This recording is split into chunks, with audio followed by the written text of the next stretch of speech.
नमो अरिहन्तां नमो सिद्धाणं नमो वायव्याय नमो वज्राय नमो वैष्णवसारणं मङ्गलं भगवान् वीरो मङ्गलं गौतमोगै मङ्गलं कुन्दकुन्दाय जय परमस्तु मङ्गलम् सर्वमङ्गलमाङ्गल्यं सर्वकल्याणकारिकं प्रधानं सर्वधर्माणां जयं जयतु शासनं जयं जयतु शासनं नमोऽर्जुनं वीरम् अनन्तवर्णानं संसारं वोच्छाम्यहं सारं केवलीभयम्।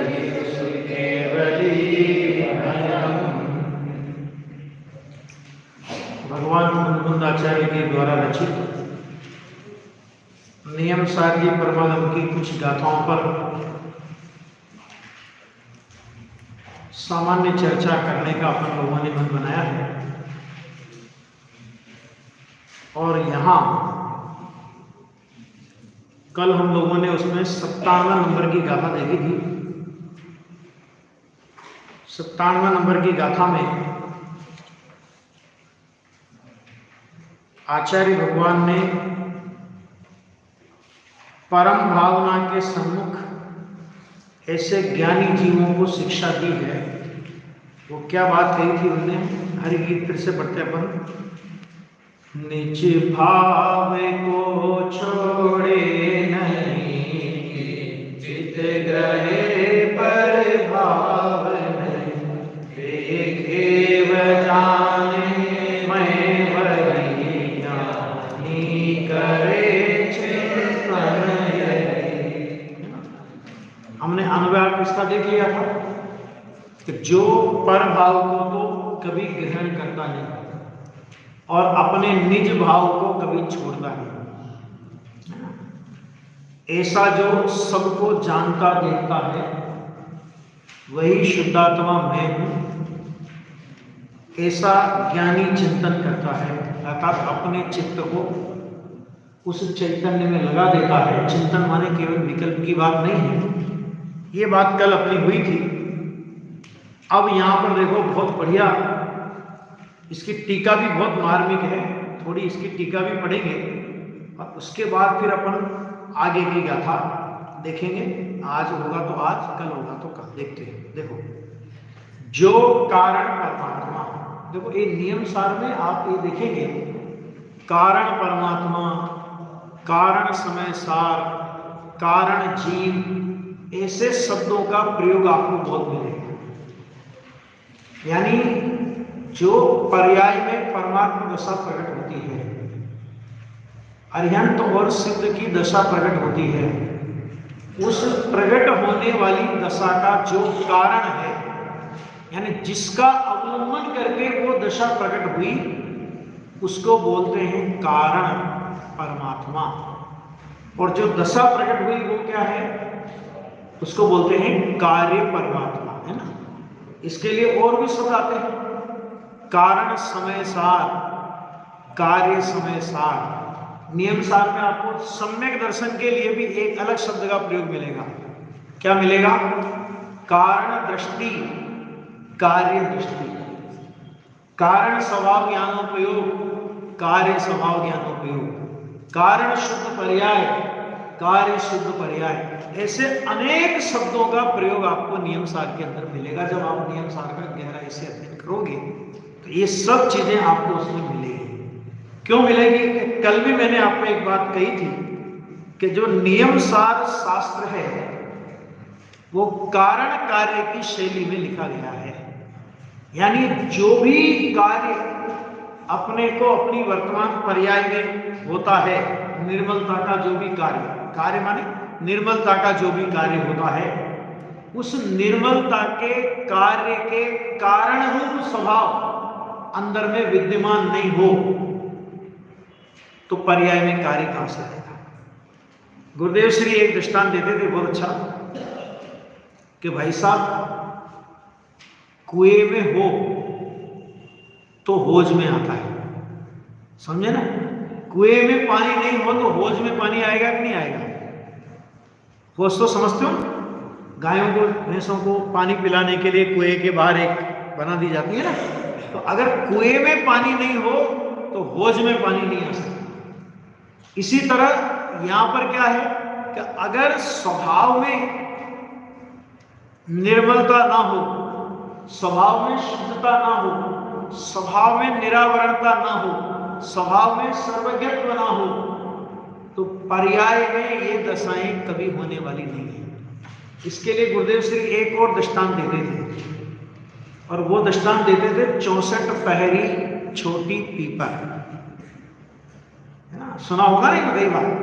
हाँ, क्या होता है, कद में छोटी होती है, हाँ, और रंग में काली होती है, और लगातार 64 प्रहर तक उसे घोंटते रहो, घोंटते रहो, घोंटते रहो, बिना अंतर पड़े 64 प्रहर तक उसे घोंटेंगे तो कलर कैसा आ जाएगा कि कलर हरा हो जाएगा, और 64 प्रहरी चरपराहट उसमें से प्रकट होगी। तो जो है उसमें से प्रकट होगी, अथवा जिसमें है उसमें से प्रकट होगी, है ना। अगर कोई कहे कि नहीं वो तो घोंटने से आई, तो घोंटने से आई तो कंकड़ पत्थर ले लो काले कलर के, और उस काले कलर के कंकड़ पत्थर को 64 पहरे घोंटते रहो, आएगी कि नहीं आएगी? जैन दर्शन कहता है प्राप्त की प्राप्ति होती है। ठीक है, बहुत सारे उदाहरण है लोक में इसके लिए, बहुत सरल। मेहंदी लगाते हैं लोग हाथ में, तो मेहंदी कैसी होती?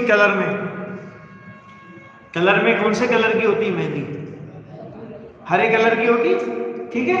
और जब उसको गीला करके हाथ में लगा देते हैं, लगाने के बाद रात भर उसको रखा, सुबह हाथ धोए तो कौन सा कलर हो जाता है? हाथ में हो जाता है ना। तो वो कलर उस मेहंदी में था तो आया, यानी कहने का मतलब क्या कि जो स्वभाव में भरा होता है उसकी प्राप्ति पर्याय में होती है। स्वभाव में नहीं हो पर्याय में हो जाए, प्रकट हो जाए, ऐसा कभी हो सकता नहीं है ना। और वो भी निर्मलता की बात है। विकृति तो पर लक्ष्य से होती है, विकृति स्वभाव में नहीं है। स्वभाव तो अविकृत है। तो यहां पर शब्द का प्रयोग किया पहले कि जो कारण परमात्मा, कारण परमात्मा माने कौन? कि कारण परमात्मा माने मैं आत्मा। जब ये कारण परमात्मा शब्द गुरुदेव श्री प्रवचनों में लेते हैं तब एक प्रसंग वो अपना बताते हैं कि एक 7-8 साल का लड़का था, और जब गुरुदेव कारण परमात्मा ये शब्द बार बार बोलते तो उस छोटे से लड़के ने गुरुदेव से प्रश्न किया कि साहेब, आप आत्मा को कारण परमात्मा बार बार रट लगाते हो, तो अगर कारण है तो कार्य आना चाहिए ना। क्या प्रश्न किया? कार्य है, कारण है तो कार्य आना चाहिए। तो गुरुदेव ने उसे उत्तर दिया कि बेटा बात तो तेरी बिल्कुल सही है कि कारण है तो कार्य आना चाहिए, लेकिन ये बता कि आत्मा कारण परमात्मा है ऐसा तुमने स्वीकार किया कि नहीं किया? कारण परमात्मा है ऐसा तुमने स्वीकार किया कि नहीं किया? अगर तुमने कारण परमात्मा, मैं कारण परमात्मा हूं ऐसा स्वीकार तुम्हारे अंदर में हो गया तो कहते हैं कार्य तो आ गया। क्यों? क्योंकि कारण परमात्मा की स्वीकृति का नाम ही सम्यक दर्शन रूप कार्य परमात्मा की पहली किस्त है। सम्यक दर्शन होता है ना, तो सम्यक दर्शन होते क्या होता है? मिथ्यात्व से अपनी मुक्ति हो जाती है, उसको बोलते हैं दृष्टि मोक्ष हो जाता है। और अगर तुम खाली पढ़ करके सुन करके कारण परमात्मा कह रहे हो और अंदर के कारण परमात्मा का तुम्हें स्वीकार नहीं है, तो वो आत्मा तो कारण परमात्मा है, लेकिन तुम्हें उसका पता नहीं है, तो तुम्हारे लिए वो होते हुए भी नहीं है। ठीक है, क्या कहा? होते हुए भी नहीं। क्या मतलब इसका? कि होने से भी ज्यादा महत्व किस बात का है? कि होने के पता होने का महत्व ज्यादा है वो तो है ही, लेकिन जो है उसका पता होना, उसका महत्व ज्यादा है। जैसे एक सेठ था, करोड़पति, अरबपति, और उसका एक छोटा लड़का था। सेठ के पास करोड़ों रुपए की संपत्ति, और सेठ ने सोचा कि भाई मेरे को ऐसी बीमारी लग गई तो अब मैं ज्यादा लंबे काल तक जीऊंगा नहीं, और अगर मैं ये धन संपत्ति अभी से इस बेटे के हवाले कर देता हूं तो ये तो छोटा बच्चा है, कोई भी इसको बहला फुसला करके इसकी संपत्ति का दुरुपयोग करेगा। तो उसने अपने घर के अंदर धन संपत्ति को गाड़ दिया, और अपने एक मित्र जो उसके निकट के मित्र थे, बिल्कुल खासम खास, उनसे कह दिया कि देख भाई, मेरी तो आयु अब लगभग लगता है पूरी होने को आई है, और जब मेरा बेटा बड़ा हो जाए और ये व्यापार आदि संभालने के लायक हो जाए, तब तू मेरी संपत्ति के बारे में इसे बता दे। पिताजी स्वर्गवास हो गया। अब पिताजी का स्वर्गवास हो गया तो फिर क्या हुआ कि बेटा जैसे तैसे अपनी आजीविका चलाने लगा। शुरू में तो कोई तकलीफ नहीं आई, क्योंकि बहुत सारी संपत्ति गाड़ने के बाद भी बहुत सारी बाहर में थी, लेकिन धीरे धीरे वो संपत्ति खत्म हो गई, और नौबत यहां तक आ गई कि घर के सामान बिकने लगे, वो भी बिक गए। अब उसकी हालत बहुत खराब हो गई, भीख मांगने की स्थिति उसकी आ गई। एक दिन वो बाजार में बड़ा हैरान परेशान दुखी जा रहा था, और उसके पिताजी के मित्र ने उसे देखा। उन्होंने कहा बेटा क्या बात है, क्यों दुखी है? तो उन्होंने कहा चाचा जी, पिताजी चले गए, जितना मेरे पास था मैंने खा पी लिया, अब तो मेरी स्थिति भीख मांगने जैसी हो गई है, मैं तो भिखारी हो गया।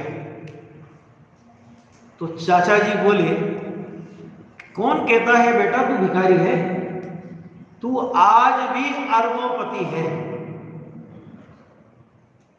तो लड़का कहता है कि साहब दुनिया मेरी मजाक उड़ाती है, वो तो समझ में आता है, लेकिन आप मेरी मजाक उड़ाते हो कि ये बात मेरे गले नहीं उतरती। आप मेरे पिताजी के मित्र, मैं आपको चाचा जी बोल रहा हूं, पिता तुल्य आपको मैं आदर देता हूं, और आप मेरी मजाक उड़ा रहे हो, मेरी भिखारी जैसी दशा, और आप कह रहे हो तो अभी भी अरबपति है। कि बेटा मैं गलत नहीं कह रहा। और उसने सारी वस्तु स्थिति उसके सामने रख दी, और उस लड़के को पक्का भरोसा हो गया कि मेरे मकान में आज भी अरबों की संपत्ति है। अभी थोड़ी देर पहले उसको कैसे भाव आ रहे थे? दीनता के भाव, ठीक है ना, दीनता के भाव आ रहे हैं। अभी संपत्ति मिली नहीं है, सुनना ध्यान से। संपत्ति तो अभी वो घर जाएगा, और घर भी यहां से 5 किलोमीटर दूर है, तो घर जाएगा, वहां पर खोदेगा, मिलेगी, उसमें हो सकता है टाइम लगे, लेकिन उसको जो दीनता का भाव अभी तक था कि मैं तो भिखारी हो गया, संपत्ति का पता लगते ही मैं आज भी अरबों की संपत्ति वाला सेठ पुत्र हूं, उसकी दीनता समाप्त होती है कि नहीं होती है, या दीनता बनी रहती है? अभी भरोसा आ गया ना पक्का, है ना।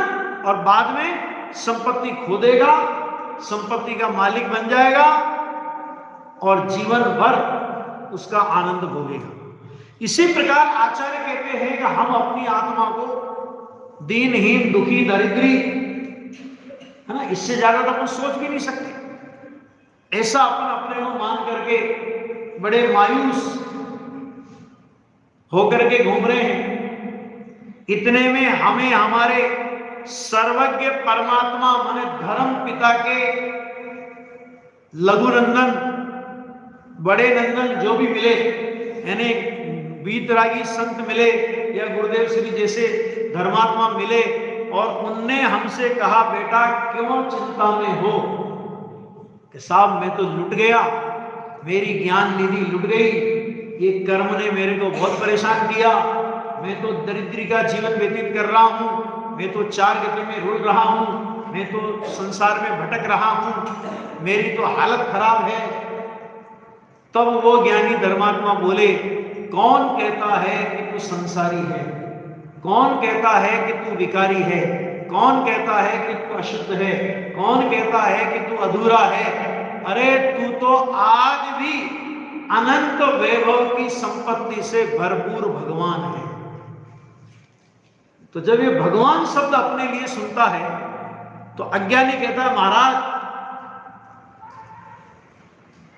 मेरी मजाक क्यों उड़ा रहे हो, मैं भगवान, आप देख नहीं रहे मेरी पामरता की दशा।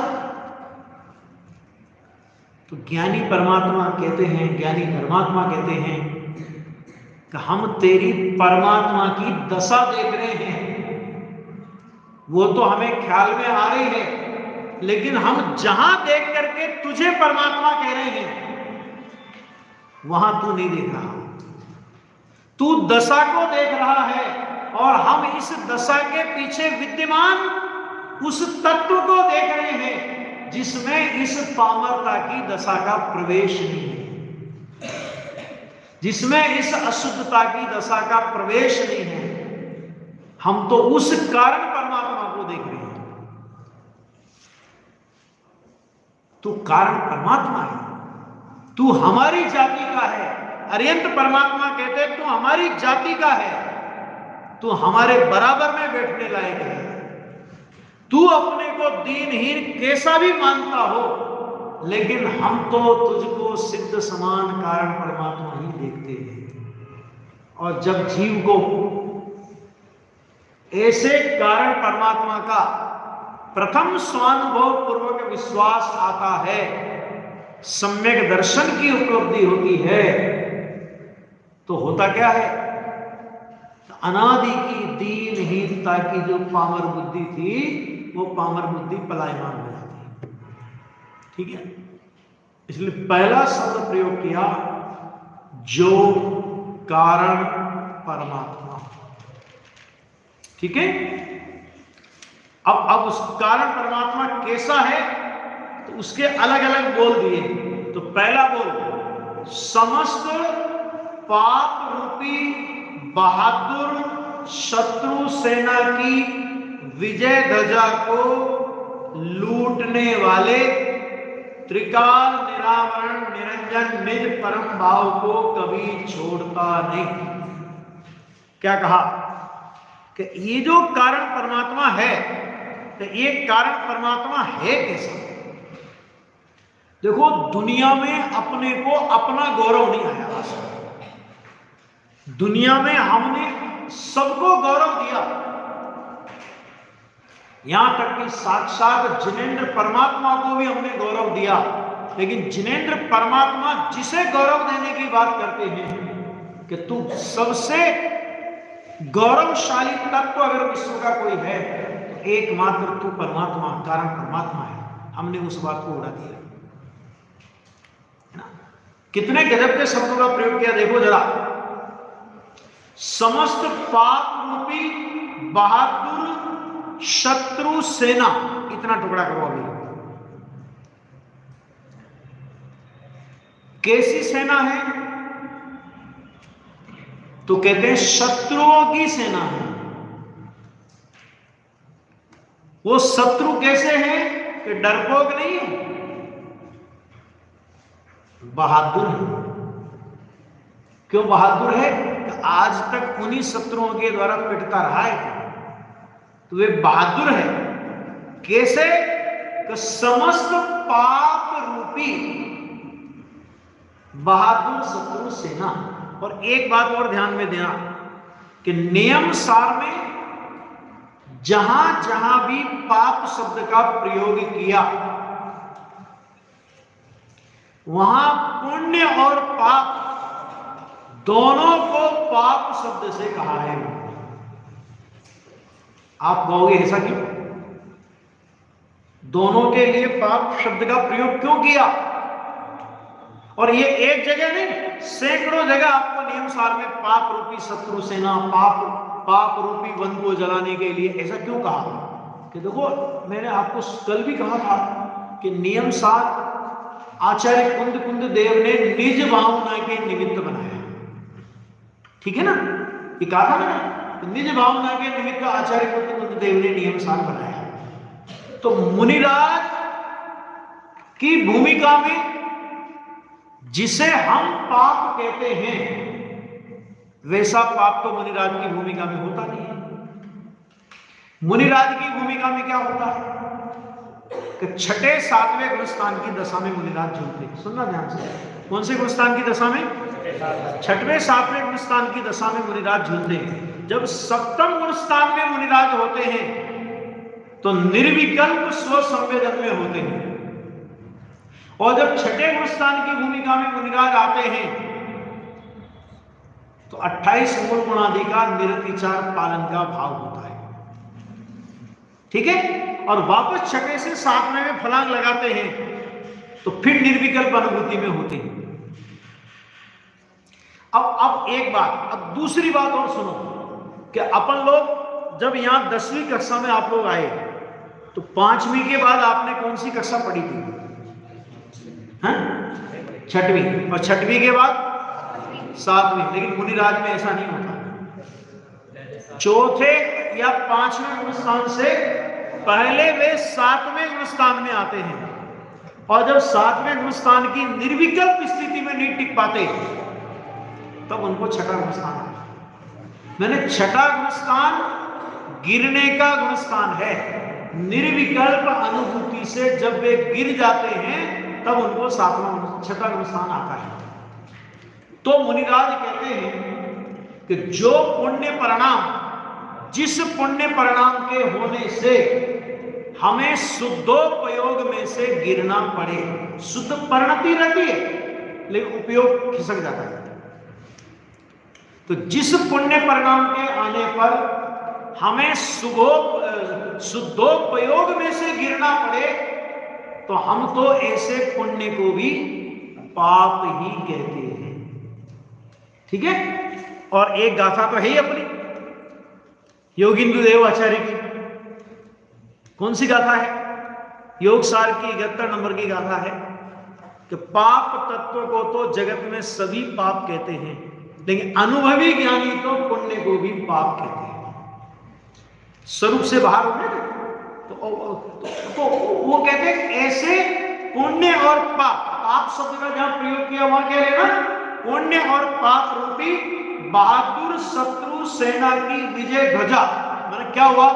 आज तक अनादिकाल से लेकर आज तक अपनी परिणति में पुण्य और पाप की विजय चल रही है। पुण्य और पाप मैंने विकार जीत रहा है और हमारी पराजय है। आज तक हमें अपना आत्मा अनुभव में नहीं आया और निरंतर विकार का परिणमन चल रहा है। इसका मतलब क्या हुआ? विकार हमारे से विजित हो गया है, विकार की जीत हुई आज तक। तो उन्होंने कहा कि उसकी विजय ध्वजा को लूटने वाले, कि उस जिस विकार की आज तक जीत हुई, उस विकार की विजय ध्वजा को जो लूट लेता है, इसका मतलब क्या? कि जो विकार को पराजित कर देता है, जो कर देता है मैंने जिसका आश्रय विकार को पराजित कर देता है, ऐसा कारण परमात्मा। अगर तुम कारण परमात्मा का अवलंबन करोगे तो विकार की जो आज तक हमारी पर्याय में विकार की जीत होती रही, आज तक मिथ्यात्व हम पर भारी पड़ता रहा और हम मिथ्यात्व के नीचे दबते रहे। अब उल्टा हो जाएगा कि मिथ्यात्व पलायन कर जाएगा और कसाई बोरिया बिस्तर बांधने की तैयारी करेंगे। नहीं होता? जैसे कोई आदमी मिथ्यात्व चला गया, देखो मिथ्यात्व जाने के बाद जो बाकी की कसाई बची ना, मिथ्यात्व जैसे ही हमने कारण परमात्मा की दृष्टि की, जैसे ही हमने कारण परमात्मा का चिंतन किया, जैसे ही हमने ये स्वीकार किया कि मैं कारण परमात्मा हूं, ऐसा जो ही हमने स्वीकार किया, क्या हुआ? मिथ्यात्व और अनंतानुबंधी तो कर गए पलायन, और जो बाकी कसाएं बची, तो जैसे लक्ष्मण के हाथ से रावण का वध हो गया, तो अभी रावण की सेना की क्या स्थिति होगी? वो लड़ने के लिए तैयार है या भागने के लिए तैयार है? सेनापति मर जाए तो भागने के लिए तैयार है ना? तो ऐसा वो लूटने वाला, माने मिथ्यात्व आदि को, विकार को, पुण्य पाप के भाव को लूटने वाला, माने उसका आश्रय। कारण परमात्मा में तो विकार है ही नहीं, लेकिन कारण परमात्मा का आश्रय विकार का अभाव करने वाला है। इसके लिए अलंकारिक शब्द का प्रयोग किया, तो उसको लूटने वाला। फिर एक शब्द का प्रयोग किया, त्रिकाल निरावरण। निरावरण का मतलब तो आप समझिए होंगे। अभी अपन स्वाध्याय कर रहे हैं, तो अपन ने क्या कर दिया? वेदी पर आवरण लगा दिया, पर्दा। आवरण माने होता है पर्दा। और अभी स्वाध्याय पूरी होगी तो अपन क्या करेंगे? निरावरण, उस पर आवरण हटा देंगे, है ना? तो ये तो आवरण का आना और आवरण का हटना। आवरण था और आवरण को हटाया, तो आवरण से निरावरण हुआ, ठीक है ना? तो ये निरावरण तो नया हुआ है। अभी हमने पर्दा लगा दिया, थोड़ी देर बाद हम पर्दा हटा देंगे, तो वो जो पर्दा हटाने के बाद जो निरावरण हो गया, कि वो निरावरणता तो नई हुई है। लेकिन भगवान आत्मा कैसा है? तो वो कहते हैं त्रिकाल निरावरण है। किसको देख के बात कर रहे हैं? पर्याय को देख के बात नहीं कर रहे, स्वभाव को देख के बात कर रहे हैं। पर्याय में कैसा भी आवरण हो, स्वभाव में आवरण नहीं है। स्वभाव त्रिकाल निरावरण है। अरे आवरण का अभाव करके निरावरण दशा प्रकट हो, उसका नाम स्वभाव नहीं। आवरण था ही नहीं, आवरण है ही नहीं, और आवरण होगा भी नहीं। निगोद में जहां पर्याय में अक्षर के अनंत भाग ज्ञान का उगाड़ है, पर्याय में इतना आवरण है, उस समय भी स्वभाव त्रिकाल निरावरण है। ठीक है? तभी तो हमने कहा स्वभाव निरावरण नहीं होता। तो हमने ये कैसे कहा कि पर्याय में आवरण है? किसको देख करके हम पर्याय के आवरण का ज्ञान कर रहे हैं? स्वभाव के निरावरण को जाने बिना पर्याय के आवरण का ज्ञान सच्चा होता नहीं। ठीक है? तो त्रिकाल निरावरण। फिर कैसा कहा? निरंजन। अंजन का मतलब तो समझते हैं? अंजन माने कादल, कीचड़, मैल, मलिनता, गंदगी। क्या आत्मा कैसा है? मैं कैसा हूं? तो कहते हैं कि मैं निरंजन हूं। आज तक मुझे किसी भी प्रकार का मैल का संयोग नहीं हुआ मेरे स्वभाव में। द्रव्य कर्म, भाव कर्म और नौ कर्म के नौ कर्म का जो ये मैल है, द्रव्य कर्म, भाव कर्म, नौ कर्म, ये तीनों प्रकार के कर्म मुझ चैतन्य परमात्मा से न्यारे थे, न्यारे हैं और अनंत काल न्यारे रहेंगे। एक समय की अवस्था के साथ में इनका निमित्त नैमित्तिक भाव, संयोग संयोगी भाव जो भी हो वो हो, मेरे साथ नहीं है, क्योंकि मैं अनादि अनंत शुद्ध चैतन्य परमात्मा हूं। ऐसी अपनी अस्थि अपने को एक समय के लिए भी विस्मृत नहीं होनी चाहिए कि कोई कहे कि पर्याय में अशुद्धता है तो अपना स्वर आना चाहिए, मैं तो शुद्ध हूं। कोई कहे पर्याय में अपूर्णता है तो अपना स्वर आना चाहिए, मैं तो परिपूर्ण हूं। कोई कहे पर्याय में अंजन है तो मैं तो निरंजन हूं। अरे पर्याय में होगा तो पर्याय से बात करो, मुझसे क्यों बात कर रहे हो? आवरण ठीक है, द्रव्य स्वभाव में लोग क्या कहते हैं, पर्याय में तो आवरण है कि नहीं है? अभी तो पर्याय में आवरण ये भी अपन लोग बोलते हैं, वास्तव में तो वो कहते हैं आत्मा में अभी आवरण है कि नहीं है।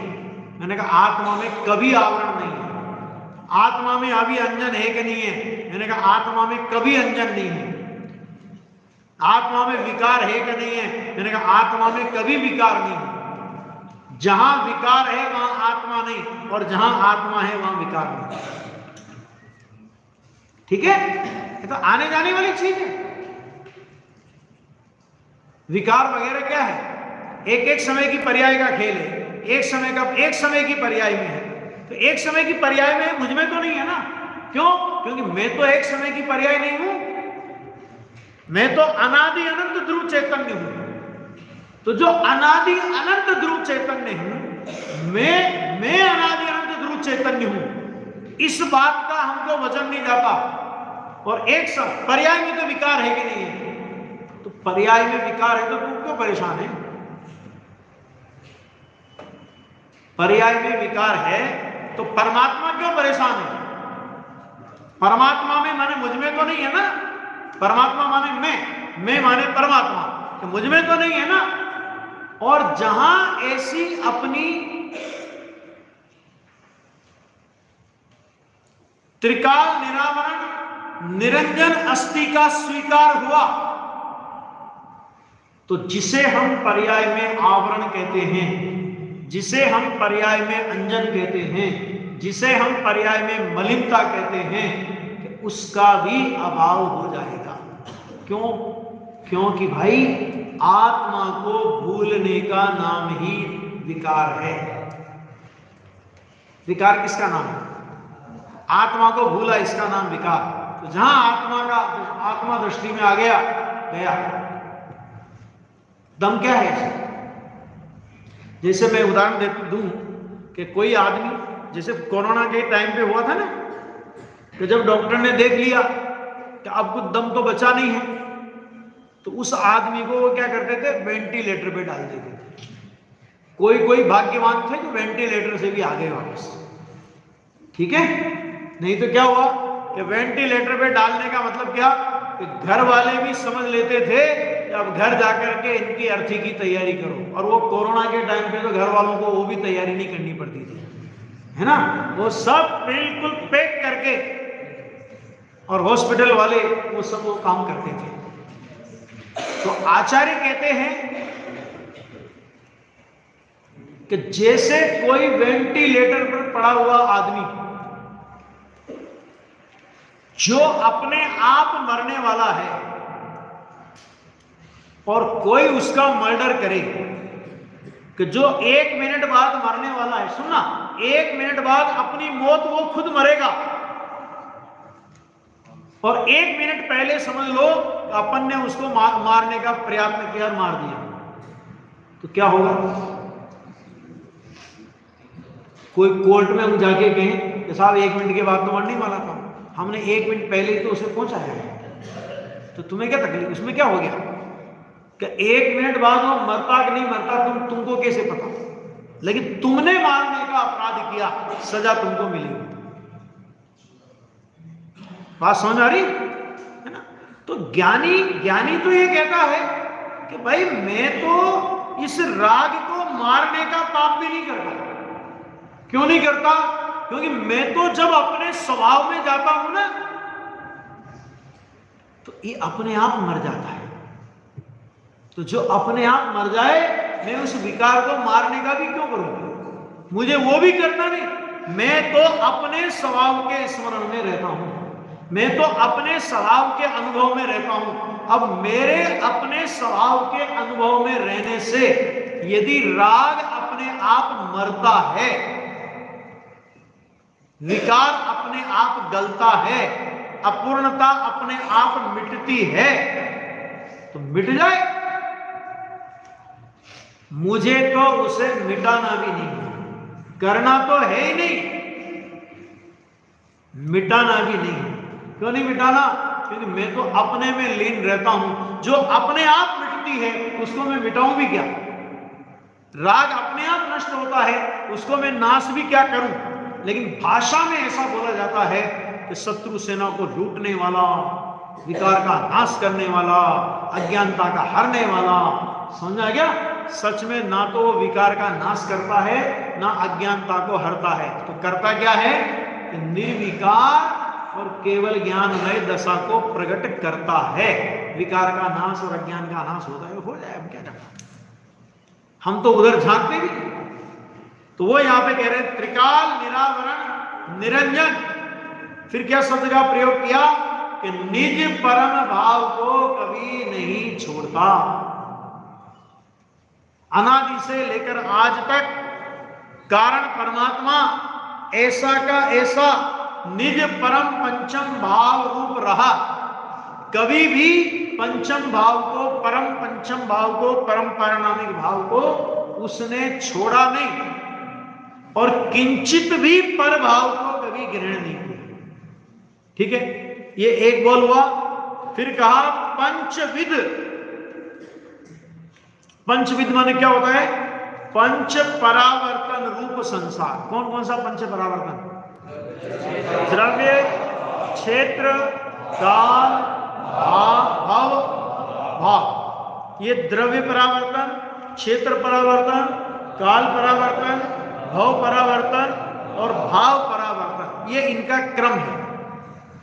और ये इनका क्रम क्यों है?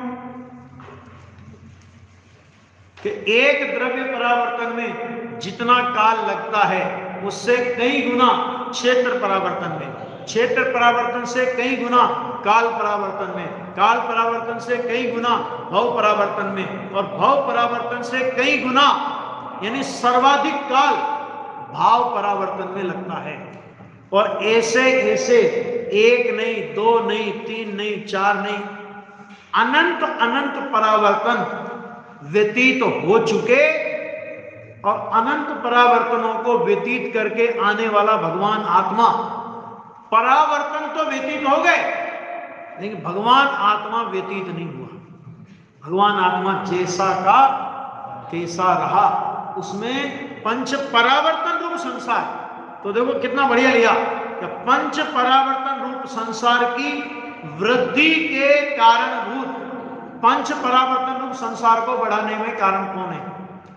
तो उन्होंने कहा विभाव उद्गल द्रव्य के संयोग से जनित रागादि पर भाव को ग्रहण नहीं करता। क्या मतलब? सुनना ध्यान से कि पंच परावर्तन रूप संसार को बढ़ाने में कारण कौन है?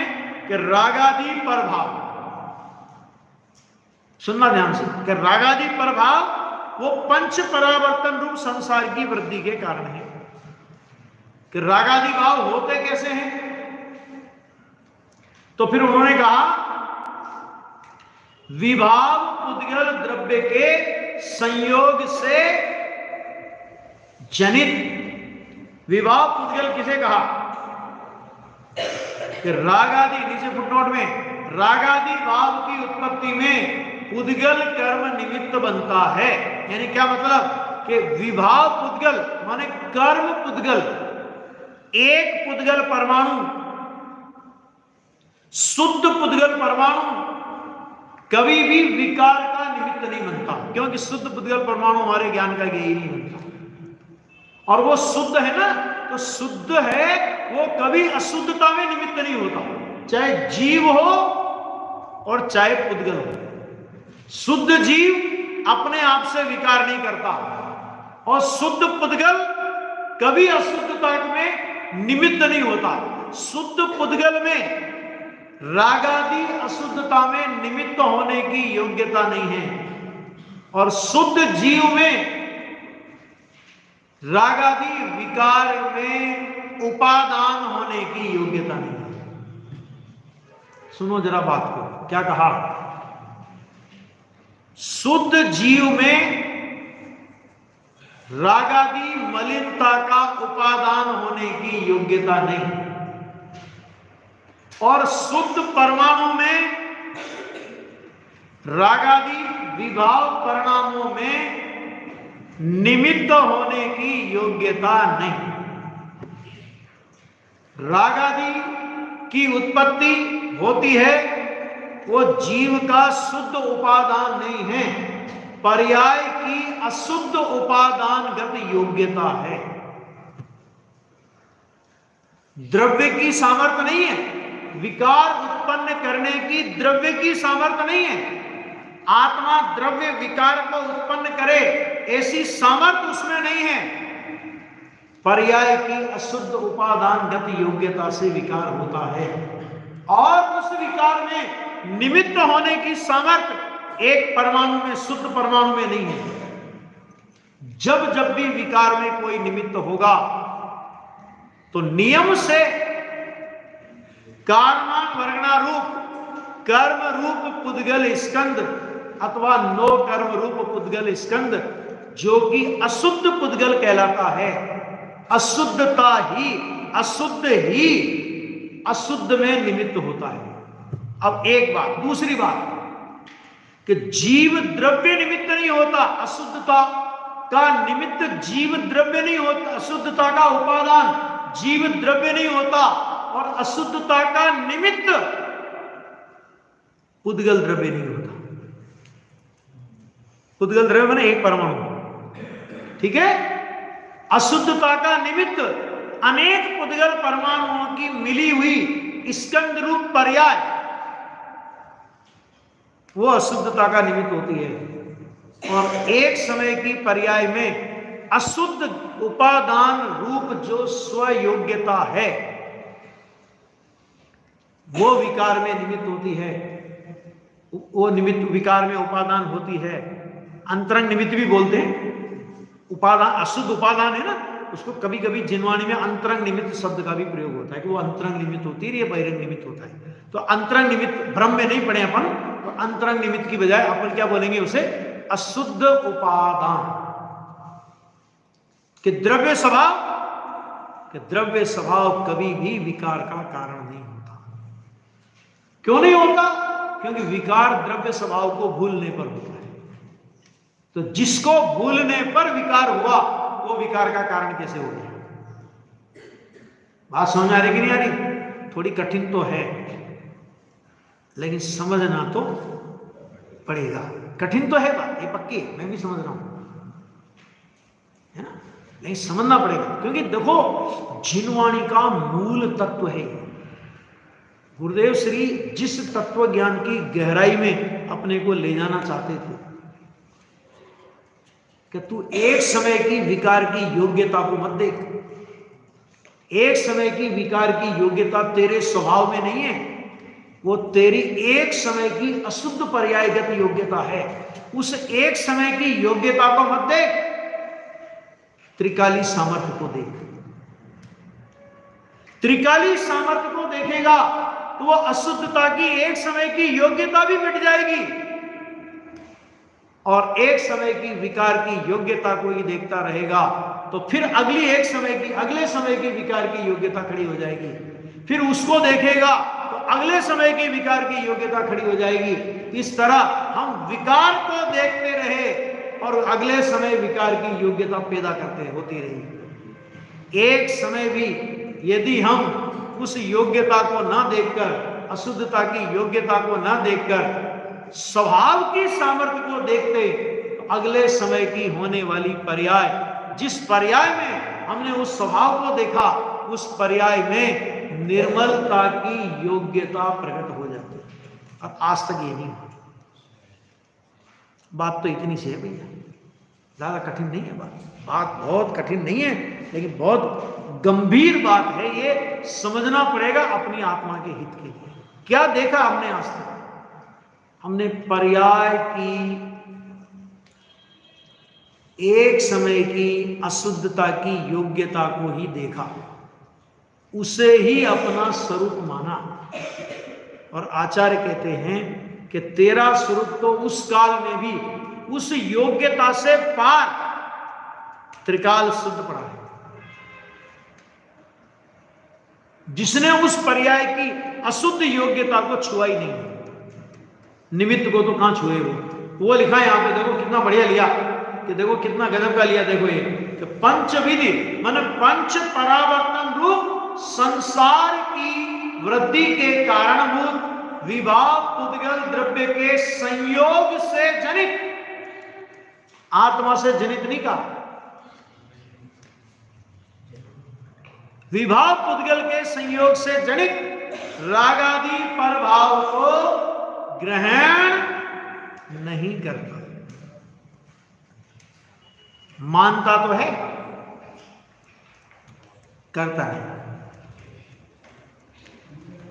नंबर 3, ये भी एक और ले लेते हैं। ये क्या पूरा ही है, तो चलो देखते हैं थोड़ा इसको। नंबर 3 में क्या लिया, पढ़ो इसको, तो पढ़ने में कितना मजा आता है। देखो, निरंजन सहज ज्ञान, निरंजन शब्द सब में लगा लेना भले, निरंजन सहज दृष्टि, निरंजन सहज चारित्रादि स्वभाव धर्मों के आधार आदेश संबंधी विकल्पों से रहित। अभी तो हम काय में पढ़े हैं, मैं शरीर का आधार, शरीर आधे, कर्म का मैं आधार, कर्म आधे, है ना। अभी तो अपन इनमें पढ़े हैं जिनका आत्मा के साथ कोई संबंध ही नहीं है। जिनवाणी तो क्या कहती है कि निरंजन सहज ज्ञान, त्रिकाली ज्ञान, सहज दृष्टि, त्रिकाली दृष्टि, सहज चारित्रादि माने त्रिकाली चारित्र आदि स्वभाव धर्मों का, स्वभाव धर्म, ये आत्मा के स्वभाव धर्म माने इन जिनको आत्मा ने धारण करके रखा है, ऐसे धर्म, गुणों को धर्म कह सकते हैं, धर्म को गुण नहीं कह सकते। यहां धर्म माने गुण के अर्थ में धर्म शब्द का प्रयोग आया है। किस अर्थ में, आत्मा ने यदि धारण किया हो, तो इनको धारण किया, तो इनका आधार आदेश संबंधी, आधार कौन, कि भगवान आत्मा आधार, और ये धर्म यानी गुण, ये क्या है, ये आधे है ना, संबंधी विकल्पों से रहित है भगवान आत्मा। मैं ज्ञान वाला, मैं दर्शन वाला, मैं चारित्र वाला, मैं सुख वाला, मैं वीर्य वाला, मैं प्रभुता वाला, मैं स्वच्छता वाला, है ना। ये गुण, ये मैं अनंत गुणों का आधार और अनंत गुण आधे, कहते हैं इसके विकल्प से भी रहित है। समय सार की 7वीं गाथा तो सबको याद होगी, हैं? चारित्र दर्शन ज्ञान भी व्यवहार कहता ज्ञानी के, चारित्र नहीं दर्शन नहीं, नहीं ज्ञान ज्ञायक शुद्ध है। बोलो कागनी का, कि दर्शन ज्ञान, आत्मा में ज्ञान है, आत्मा में दर्शन है, आत्मा में चारित्र है। अरे भैया, अभेद को समझाने के लिए भेद करना, इसका नाम आगम से ली, और भेद का लक्ष्य छोड़कर अभेद का अवलंबन करना, इसका नाम अध्यात्म से। समझ आ गया? भेद तो अभेद को समझाने के लिए किए थे, और हमने भेदों में अटक करके मैं ज्ञान वाला, मैं दर्शन वाला, और 47 शक्तियों के नाम, और वो अपन खूब ले रहे हैं। फिर गुरुदेव ने 53 शक्तियां और निकाली, फिर उनके नाम ले रहे हैं, रट रहे हैं, याद कर रहे हैं, उसी के विचार में लगे हैं। और अपन क्या समझते हैं, हम तो आत्मा का विचार कर रहे हैं। ठीक है भाई साहब, आत्मा के अंदर गुणों का भेद नहीं है। गुणों के भेद के माध्यम से अभेद आत्मा को समझाया जाता है। तो अभेद में भेद करके जिस अभेद को समझाया, पात्र शिष्य उसका नाम है। कि जिस अभेद को समझाने के लिए भेद किए, तो भेद पर लक्ष्य नहीं करके उस अभेद को पकड़ ले, उसका नाम पात्र शिष्य। और अपात्र किसका नाम है? तो आचार्य ने कहा कि हम तुमको गुणों का भेद करके अभेद वस्तु को समझाने के लिए हम गुणों का भेद करते हैं। तो अज्ञानी कहता है महाराज भेद आप करो और भेदों का प्रभेद मैं बताऊंगा। आत्मा कैसा? कि ज्ञान वाला, ज्ञान सो आत्मा। तो आचार्य ने आत्मा को समझाने के लिए ज्ञान सो आत्मा इतना कहा, और पात्र शिष्य वो कि जिसको समझाने के लिए आचार्य ने ज्ञान सो आत्मा, मतलब आत्मा को समझाने के लिए ज्ञान का भेद खड़ा किया। तो ज्ञान के भेद को गौण करके, दर्शन के भेद को गौण करके, इसके माध्यम से जिस त्रिकाली ध्रुव परमात्मा को आचार्य समझा रहे हैं उसमें अपना एकत्व स्थापित कर ले। लेकिन ये अज्ञानी कैसा है? महाराज ज्ञान सो आत्मा। अब मैं बताता हूं मति ज्ञान के भेद आपको मैं बताता हूं। फिर वो भेदों से भी कहां चला गया? वो प्रभेदों में। आचार्य कहते हैं अभेद में भेद करने में भी हमें खेद वर्तता है। क्यों? फिर अभेद को समझाने के लिए भेद रूप व्यवहार का अवलंबन लेना पड़ा, हमें खेद वर्तता है। और तुझे भेद में भी प्रभेद में जाने में उत्साह वर्तता है, तो तेरी होनहार किसी ज्योतिषी से पूछने की आवश्यकता नहीं है। तू अपनी होनहार का खुद ही विचार कर लेना। शेष चर्चा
परम मंगलकारी गौर करने की वाणी माता की